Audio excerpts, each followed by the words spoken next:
Għal darb'oħra l-iskema ta' beħ tal-passaport Malti reġgħet fl-aħbarijiet ta' raġunijiet ħżiena hekk kif kien żvelat li persuna oħra li xtrat iċ-ċittadinanza Maltija qed taffaċċja akkużi serji.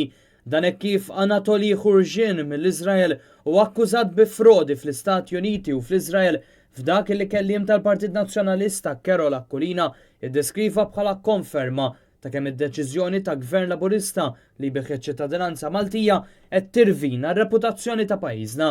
Din il-persuna kienet waħda minn tal-ewwel li xtrat iċ-ċittadinanza Maltija meta l-Gvern Laburista ħabbar l-iskema.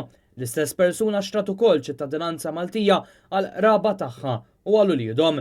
Dan huwa l-ħames każ ta' persuna li xtrat iċ-ċittadinanza Maltija u li qed taffaċċja akkużi serji ta' reati kriminali fosthom ta' frodi, ħasil ta' flus, ta' investituri, evażjoni ta' taxxa u tariffi. Il-Partit Nazzjonalista qal li dawn il-każijiet iġibu fix-xejn il-ftaħir ta' Gvern Laburista li l-persuni li qed jixtru ċ-ċittadinanza Maltija qed jgħaddu minn proċess ta' diligenza. Ftit tal-ġimgħat ilu ġie kkonfermat ukoll li ditta involuta fil-beħ ta' ċittadinanza inqabdet tiftaħar li għandha rabtiet u influenza fuq il-Prim Ministru u bosta Ministri ta' Gvern Laburista. L-appell tagħna bħala Partit Nazzjonalista huwa li fl-interess nazzjonali l-Gvern Laburista għandu minnu fih jissospendi din l-iskema tal-beħ taċ-ċittadinanza.